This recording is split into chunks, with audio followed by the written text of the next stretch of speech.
It's dawn in this South Indian temple town, a brief, still moment of cool. Walking in the half-light, sleepy, I'm startled by something coiled on the veranda.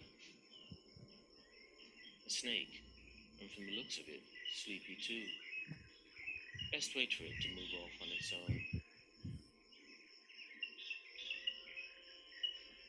As the light rises, I look again, and I laugh. What snake? It's merely a coiled rope left behind by a man who's been fixing the tiled roof. This little bit of self-deception, mistaking a rope for a snake, isn't just an occasional practical occurrence in Indian life. It's among the most well-known, hackneyed, popular examples in Indian philosophical thought. Its purpose is to show that while the sensory, empirical world is real, our minds are tricksters. What we see is sometimes not what we think it to be. Conversely, the reality we sense, superimposing a snake on a rope, exists only so far as we believe it.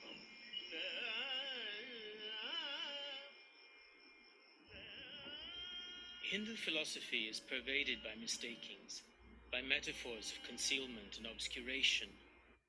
They serve as examples of Maya, a reality that's substantially there, but whose true nature eludes us because of the limitations of our consciousness.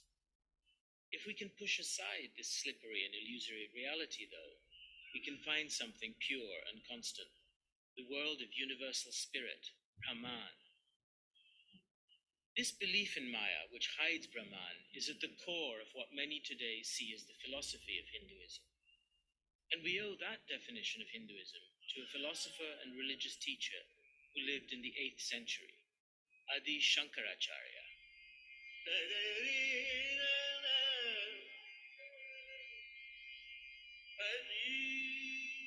All this universe being other than the self is unreal. For the self alone is all-inclusive and is self-established and self. Shankaracharya established his first Hindu monastery or mutt at Sringeri, now a pilgrimage town in Karnataka, southwest India.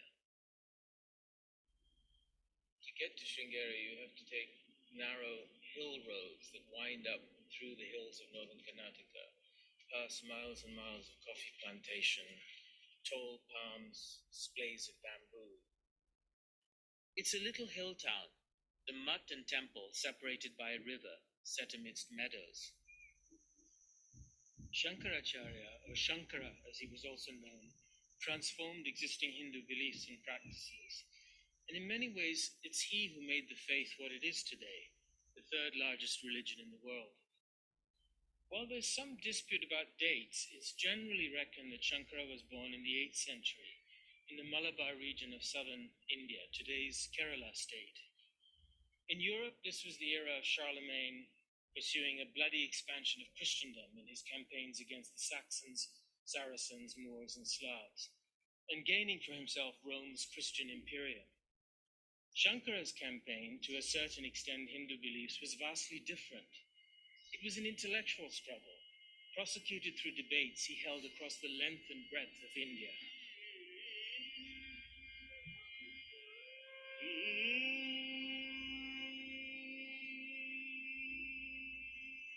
As we've now come to expect with the ancient Indians, there's much uncertainty and dispute about our man's early life. According to some religious biographies, written in verse several hundred years later, Shankara's long childless parents had prayed to Shiva, the Hindu deity, at a nearby temple. Shiva, appearing to them in a dream, presented a choice. They could have a son who was a brilliant philosopher, all-knowing and virtuous, but short-lived, or one who would live long, but without any special virtue or greatness. They opted for the smart kid, whom they named Shankara, another name for Shiva. As promised, he turned out to be a child prodigy, mastering the 4 Vedas, the oldest Hindu scriptures, by the age of 8, and adding his own written commentaries by the age of 16. But his brilliance quickly proved a double-edged thing for his mother. His father had died when he was very young, and Shankara, as a good son, was expected to provide for his mother. Instead, at the age of 5, some say, while others say 8, He declared his desire to become a sannyasi, an ascetic wandering monk. Shankaracharya's precocious choice of sannyas was a scandal. He was skipping over the usual stages of a Hindu man's life: student, householder, hermit, and then only finally religious wanderer. But he prevailed on his widowed mother. The poor woman seems to have been faced with quite a few hard choices in life, and so off he went, establishing temples and mutts across the length of India at the four cardinal geographic points of the subcontinent: Badrinath in the north, Puri in the east, Dwarka in the west, and here at Sringeri in the south. And they continue to exist, their head priests often in rivalry with one another. His teachings gained many devoted followers, and have many still today. In fact, they're all around me, coming here to pilgrimage at the Sringeri Mutt and temple. The earliest ideas about what later came to be known as Hinduism are found in the Vedas, and they were developed by the Upanishads, dating from 2500 years ago.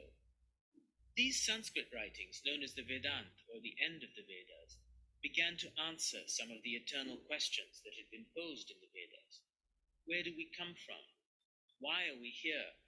And where do we go? In the Upanishads, we find ideas of reincarnation and of how individual action in this life can shape our chances in the next one. Shankaracharya immersed himself in these texts, drawing them together into an intellectual system. Janardhan Ganeri is professor of philosophy at New York University.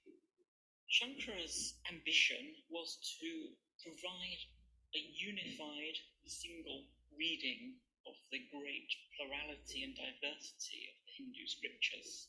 So he wrote commentaries on almost all of the key Hindu scriptures that form the canon, and attempted to provide them with a single interpretation, which for him was a form of monism.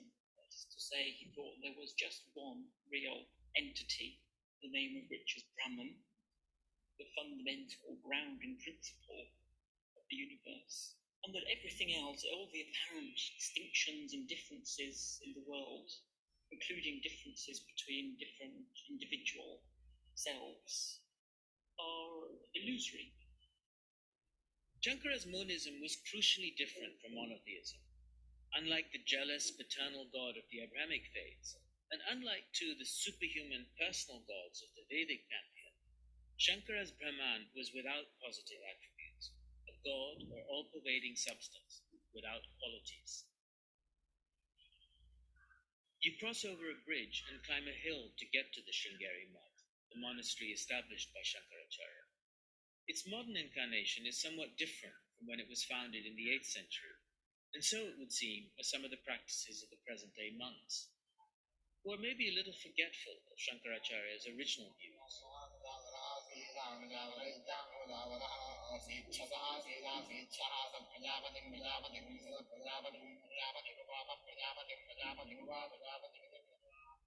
Shankara believed that there was something more valuable in the Vedas, the ancient scriptures, than mere ritual injunctions.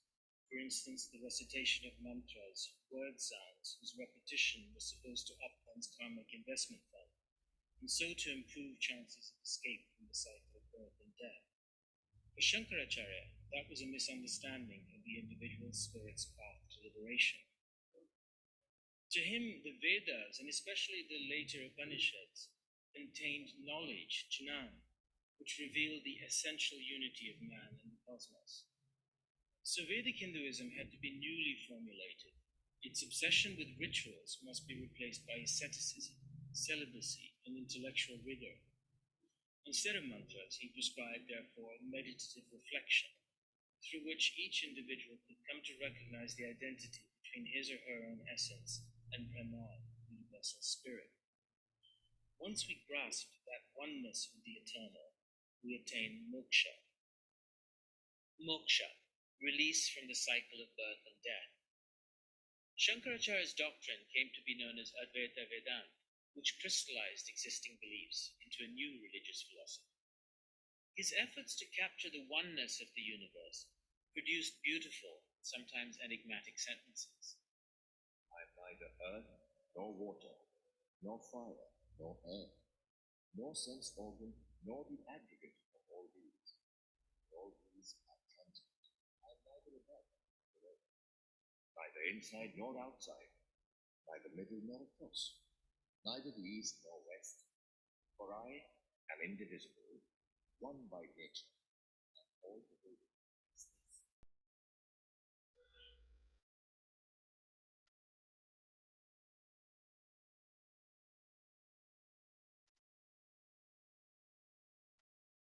But Shankara was also a masterful popularizer of his difficult teachings, composing devotional songs and hymns that are widely sung even today. This is Bhaja Govinda in praise of Krishna by the celebrated Carnatic vocalist M.S. Subbulakshmi.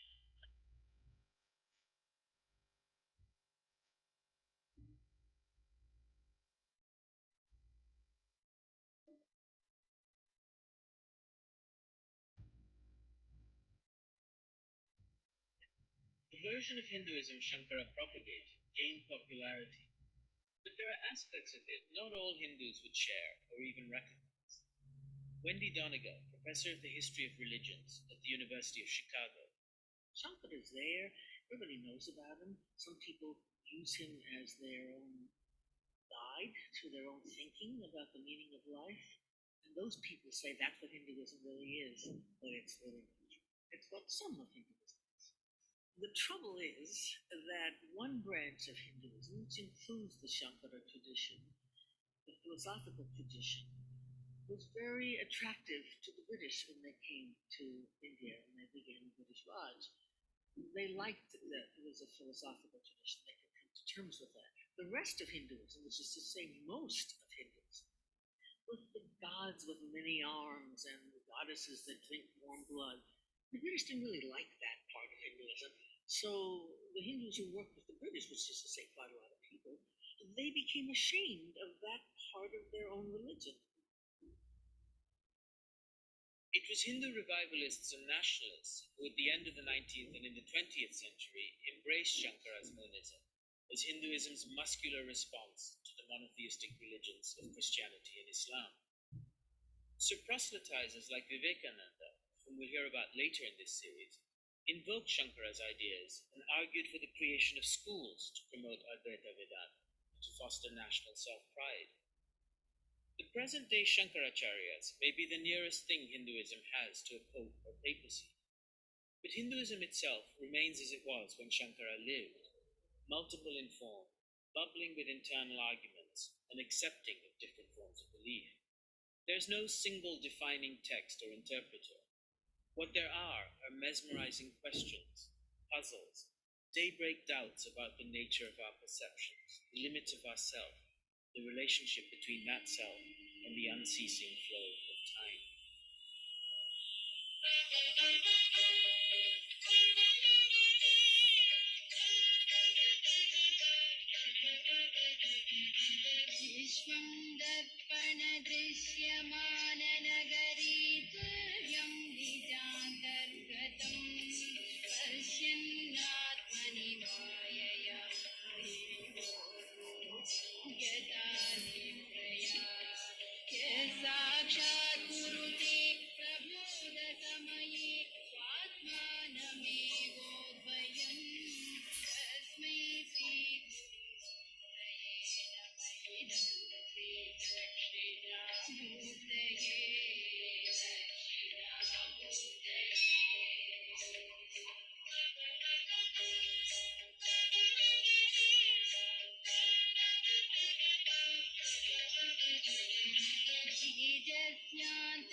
Switch now to Fios 2 gig, our fastest internet ever. Look, finally cut the cable, switch to BIOS 2 gig. Upload speeds 20 times faster than cable. On the 100% fiber optic network. Hey, cut it out! Switch to Verizon.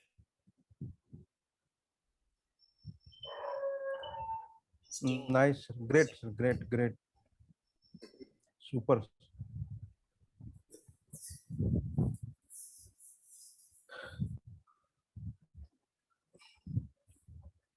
I think, sir, particular necessary all over India Vedas subject होना चाहिए necessary एक पूरे भारत के अंदर।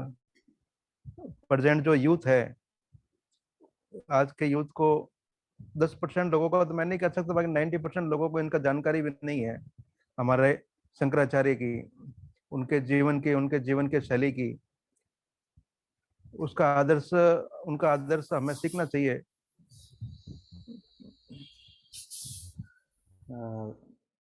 I'm trying to make something different than usual typical religious people.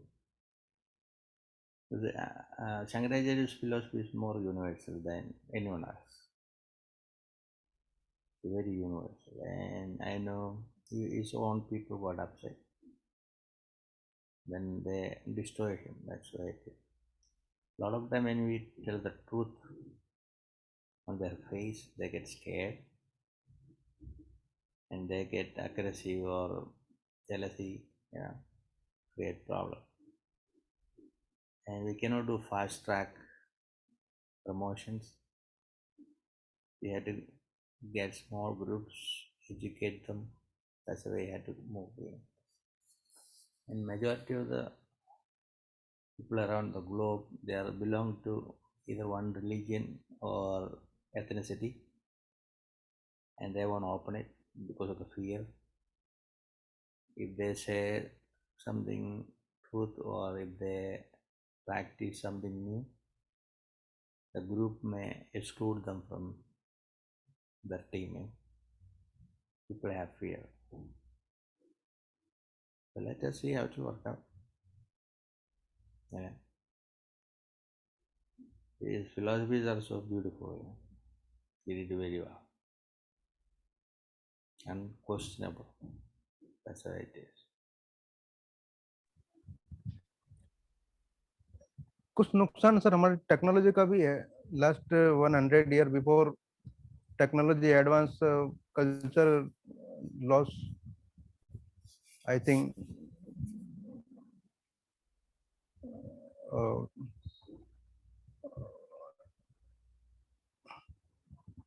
India. Even I felt a lot of time politicians from religious background, they manipulate things, other than promoting in a spiritual way. They abuse the knowledge only for their vote back. That's not correct. We should be out from all of this drama. So it's a lot of work to do this. मुझे लगता है sir Bharat के अंदर करीब 10% जो rich लोग हैं वो खुद भी ये चाहता है कि उनके बच्चे को वेदस का जानकारी मिले, वेदों की जानकारी मिले उनके बच्चों को जो हमारा कल्चर है उसकी पूरी जानकारी मिले। ऐसा नहीं है सर, कुछ 50% मैं मानता हूं मैं, बाकी ऐसे लोग भी हैं जो ये चाहते भी हैं कि भाई उनके, मगर ऐसे इंस्टीट्यूट नहीं है अभी जो बच्चों को एक ओल्ड जनरेशन का वो एक कल्चर बता सके। Technology is good, but technology के साथ में कल्चर भी हमारा, स्वामी दयानंद सरस्वती Technology है। is good for promotion, but day-to-day life they have to spend time with the older teachers. Otherwise, nothing will happen. Like yesterday, I was teaching young students in another city. So most of them never had yoga classes. I teach them once in a year, 3 days I stay with them. That's only thing. We had a yoga competition. And I asked them, who can do headstand? Shirshasana. One girl, she barely did. When I support them to hold, you know, around 9, 10 people did headstand. They never done before. These are techniques, simple techniques, right? And they have a trust on me. So they know I'll hold them. That made them courage, boys and girls. And some people have upper strength, some don't have it. For headstand, you need arm strength, to get the balance. So they did very well. So that's why this Gurula system is very important to continue. It's not like a school college system. It's totally different. For students, teachers like their own family. We are destroying that culture because I don't want to blame too much about Britishers. They destroy some area of culture. They brought something good for people. But the problem is our people mistreat our own people. That's why all the invaders came and settled down there. Instead of make them to listen to our laws. So that part we lost. So we lost more than 900 years in India. So the growth blocked in India. And small kingdoms, they didn't get along well. They always fight each other.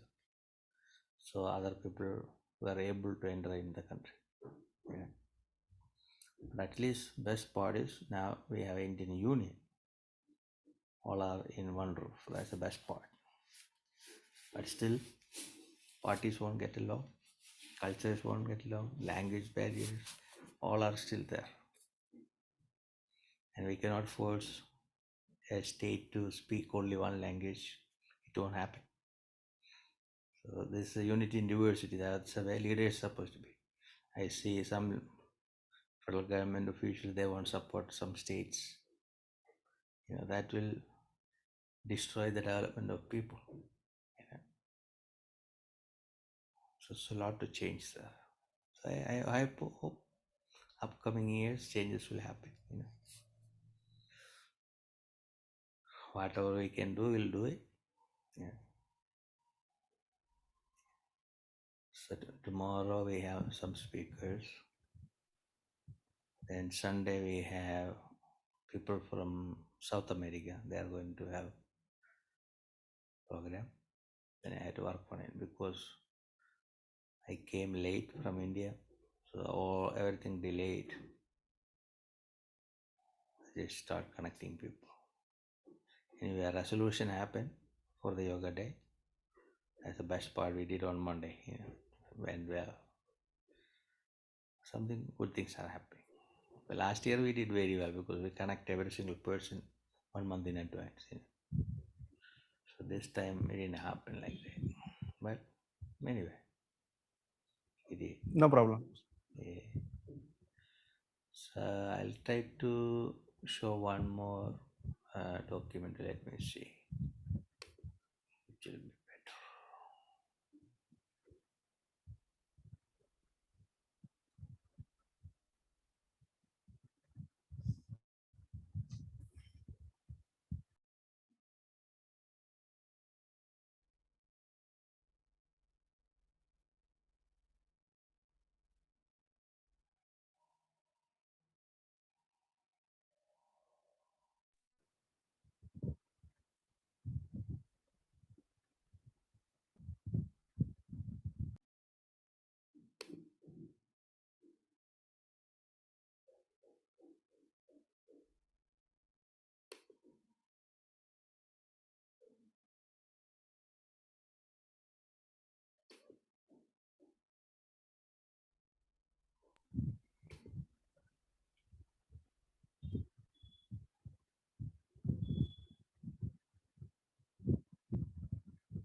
have one long one. Let us see. That'd be nice. Technical problems. Yeah. So I had to remove my microphone.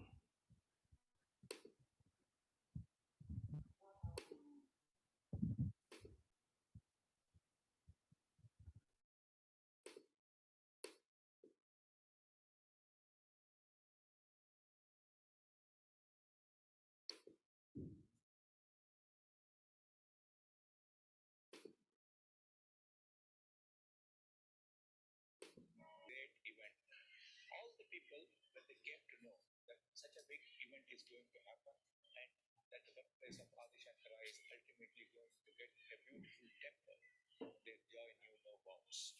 People from all walks of life, from different parts of the country, started planning to go to Kaladi and have a darshan. Why settle for just food delivery when you can have food